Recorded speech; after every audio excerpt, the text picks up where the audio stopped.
কৃত্রিম বুদ্ধিমত্তা এআই নির্ভর প্রযুক্তির উপর অতিরিক্ত নির্ভরতার এক ভয়ঙ্কর পরিণতি সম্প্রতি সামনে এসেছে। চ্যাটজিপিটির ভুল পরামর্শ মেনে এক ব্যক্তি লবণের পরিবর্তে সোডিয়াম ব্রোমাইড খেয়ে গুরুতর অসুস্থ হয়ে হাসপাতালে ভর্তি হয়েছেন। ঘটনাটি ঘটেছে যুক্তরাষ্ট্রে এবং এটি এখন বিশ্বজুড়ে আলোচনার জন্ম দিয়েছে।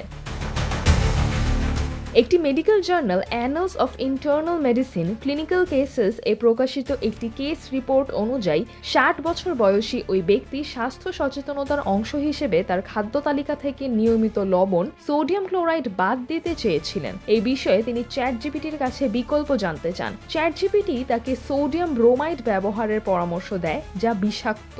ওই ব্যক্তি প্রায় ৩ মাস ধরে চ্যাটজিপিটির এই ভুল পরামর্শ অনুসরণ করেন। এর ফলস্বরূপ তার শরীরে ব্রোমাইড বিষ দেখা দেয়, যার ফলে তিনি গুরুতর অসুস্থ হয়ে পড়েন। দ্রুত তাকে হাসপাতালে ভর্তি করা হয় এবং চিকিৎসকদের প্রচেষ্টায় তার অবস্থার উন্নতি হয়। এই ঘটনাটি কৃত্রিম বুদ্ধিমত্তা নির্ভর প্রযুক্তির ঝুঁকি সম্পর্কে একটি বড় সতর্কবার্তা। বিশেষজ্ঞরা বলছেন, চিকিৎসা সংক্রান্ত বা সংবেদনশীল বিষয়ে এআই এর পরামর্শ গ্রহণ করার আগে অবশ্যই একজন বিশেষজ্ঞের মতামত নেওয়া উচিত। চ্যাটজিপিটি বা অন্যান্য এআই টুলগুলো তথ্যের উৎস হিসেবে সহায়ক হলেও তাদের দেওয়া তথ্যের সত্যতা যাচাই করা অত্যন্ত জরুরি। সিজরাতুল আভা, দৈনিক আওয়ার বাংলাদেশ।